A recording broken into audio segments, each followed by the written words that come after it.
जो सच्चा भक्त होता है उसमें 6 गुण अपने आप दिखाई देते हैं। ध्यान दीजिएगा, भगवान के मार्ग में चलने वाले सच्चे भक्त में ये 6 गुण दिखाई देते हैं। क्या? पहला, वो सदैव परहित में ही रत होता है, स्वसुख वांछा उसमें नहीं होती, उसका मन और इंद्रियां उसके अधीन होती हैं। जिसका मन अधीन नहीं है वो महाठग है। ये हम महापुरुषों के वचन बोल रहे हैं। जिसका मन अधीन नहीं है वो महाठग है। दैवी संपत्ति को चुरा करके आसुरी संपत्ति को प्रकट करना इस मन रूपी महाठग का प्रभाव है। जिसका मन अधीन नहीं है वो आसुरी संपत्ति वाला है। नाना प्रकार से सत भजन रूपी धन का अपहरण करवाता है मन काम क्रोध आदि से मिल करके। इसलिए जो भक्त होता है सबसे पहले इस महाठग को अपने अधीन करता है, मन को। उसकी हर बात का अनादर करके सदगुरु की बात से इस मन को वश में किया जाता है, मन की बात का अनादर करके। और जो मन के अनुसार चलता है वो स्वयं महाठग अपने को ठगा करके ऐसे कार्य करता है जिससे पछताना पड़े। तो भक्त का पहला लक्षण है मन विजयी, स्वसुख वांछा का त्यागी, पहला लक्षण है इसमें जो वर्णन कर रहे हैं। दूसरा है भक्त मृत्यु विजयी होता है। मन विजयी, इंद्रिय विजयी, और दूसरा मृत्यु विजयी। वो हर समय सच्चिदानंद भगवान के चिंतन में इतना निमग्न रहता है कि उसके अंदर से मृत्यु का भय खत्म हो जाता है, मरने का भय खत्म हो जाता है। मन और इंद्रियां अधीन और मृत्यु के भय से मुक्त, भक्त का लक्षण। जिए काल बस ना परे, समुझ जियाए शरण ते डरत ना काल डर, शुद्ध भक्त का लक्षण। तीसरा, सदैव गुरुदेव और भगवान के अनुकूल ही कार्य करने वाला, जिससे गुरुदेव की आज्ञा पालन और भगवान की प्रसन्नता हो, उसके अलावा कोई भी अन्य कार्य उस भक्त के द्वारा नहीं हो सकते। अर्थात तस्मात् शास्त्रम प्रमाणन्ते कार्याकार्यो व्यवस्थित हो। उसके आचरण साधुता के अनुकूल, गुरु के अनुकूल, शास्त्र के अनुकूल, भगवान के अनुकूल। श्री कृष्ण अनुकूलेन प्रतिकूलस्य वर्जनम, प्रतिकूलस्य वर्जन, प्रतिकूल को त्याग दिया, विसर्जनम पूर्ण रूप से त्याग दिया।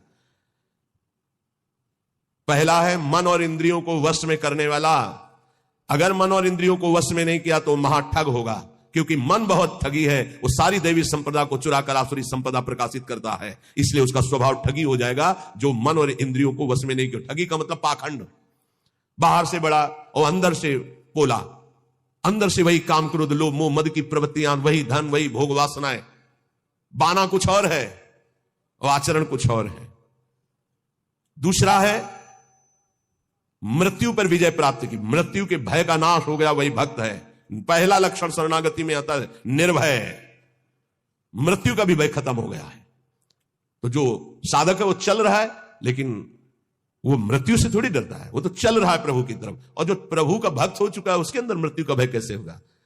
तीसरा, भूल न दे कुमारक पाऊं, गुरु और इष्ट के प्रतिकूल आचरण बन ही नहीं सकता भक्त के द्वारा।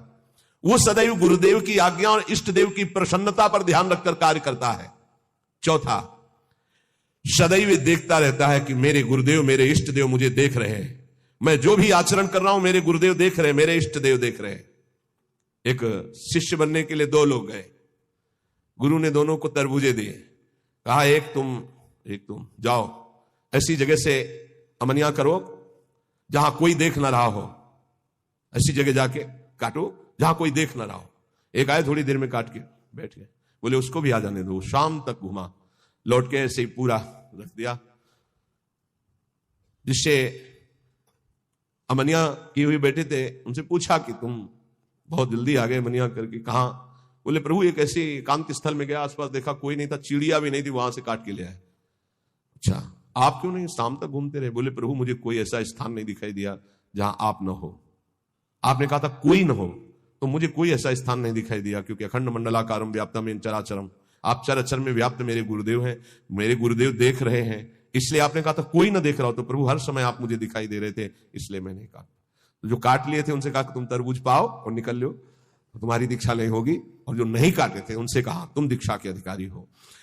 ये चौथा, जो हर समय ये देख रहा है कि मेरे गुरुदेव मुझे देख रहे हैं, मेरे इष्ट देव मुझे देख रहे हैं, मैं जो भी आचरण कर रहा हूं मेरे गुरुदेव देख रहे हैं। पांचवा, ये भक्त का लक्षण। अपने परिवार से तनिक भी मोह ना होना, भगवत, चाहे गृहस्थ हो चाहे विरक्त, भगवत भाव होना, मोह ना होना। मोह गए बिनु राम पद होई न दृढ़ अनुराग। भगवान की ही तरफ हर वृत्ति, सब में भगवत भाव, मोह किसी से नहीं।